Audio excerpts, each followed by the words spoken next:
Hey everybody, Mike Fifer, Fifer Hobby Supply. I'm going to do video update 80, I believe it's 86 today. It's been quite a gap, over 2 weeks since I posted one.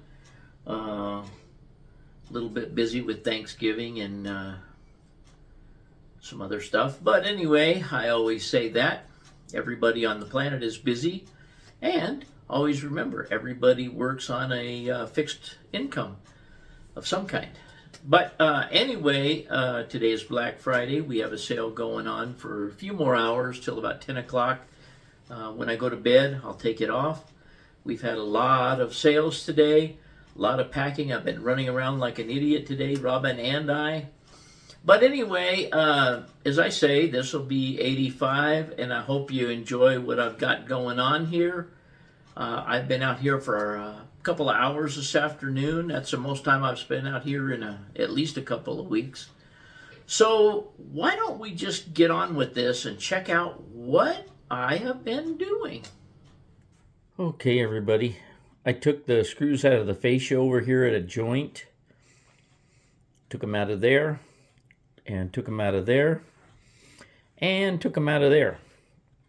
Reason being, I'm going to get a couple pieces of 2x4 and put a couple pieces of 2x4 in each one of these locations here. Not over there, but at these two locations right here.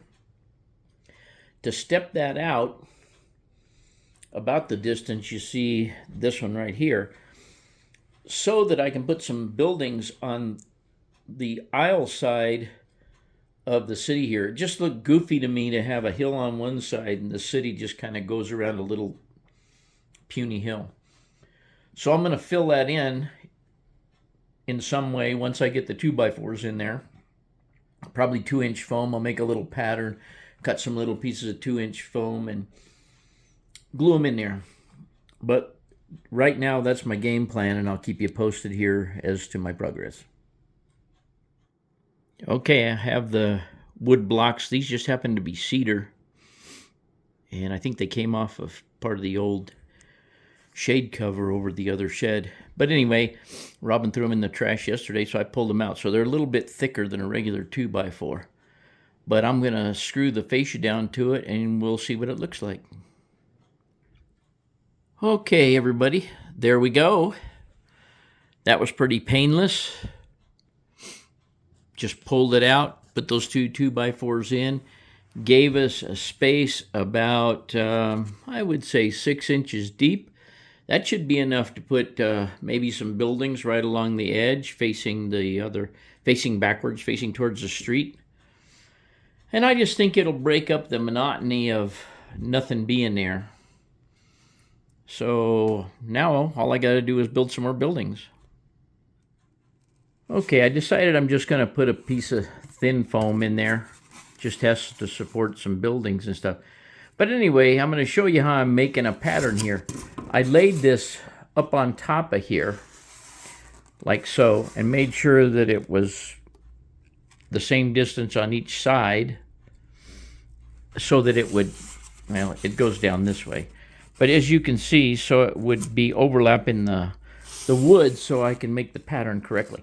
Anyway, then I just took and really pushed down on this hard on the top of the fascia. And there I have my curve. So now I'm going to get out the foam cutter, cut that, then lay it down in there, mark the inside with a pencil. I'll show you how I would do that. Now there's the foam cutter. And I wasn't too accurate, but I got a good curve on there. I can surely put some hot glue or something on there and fill that right in. Now with it laying there, I can go under with a pencil and mark the inside lines. I'll show you that. Okay, I went underneath and I marked it, and as you can see, I went out of the lines. I guess I didn't color very good when I was a little kid either. But I can fix that also. But anyway, I'll hot glue that in place, and that will be a base for some buildings over here. You get the concept. I'm going to cut the other piece, and I'll be right back. Okay, as you can see, I was a little more attentive at cutting this one. It fits nice and tight in there, so no problem getting it to stay in there. And then all I got to do is put a little bit of newspaper in these big cracks and holes right here, and I'll put some plaster cloth on there, and we'll be ready to go. I will probably wind up cutting the fascia down. I'll probably slope down right in here and kind of just go flat along there until I get over here, and then I'll come back up and meet that. But that'll be no big deal, I hope. And that's it for right now. Okay, everybody, there we have it all filled in, at least up to this point. And we have I have the gigantic drill bit in the picture. But anyway, now you see we have a flat spot there, continuing on from the Greyhound station down to the taco stand. Then it kind of goes uphill where the trading post is, the diner, and so forth. And we can fix all that. Now let's show you where the passenger bridge is. Okay, I got plaster put around the backside edge of all of the concrete retaining wall and so forth. This gap, the gap that you see in the front next to the track, that'll all be ballast up to that point. But it's kind of hard to see because it's white. But you can see that I have the path coming right up to the concrete. Now all I gotta work on is a parking lot over there, and I think it's going to be just a dirt parking lot.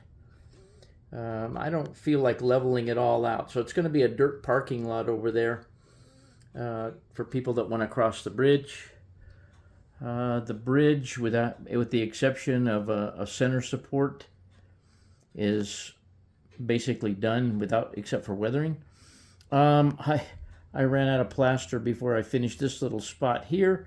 But you can see that I put plaster in all the way down in between the cardboard, the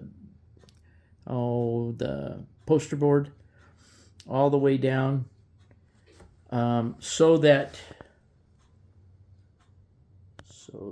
the bridge is tied in, or to there. I'll let the plaster dry, I'll pull the bridge off, and I'll start doing the weathering. I'll figure out where the center post is going to be. It's likely going to be in this widest gap right here.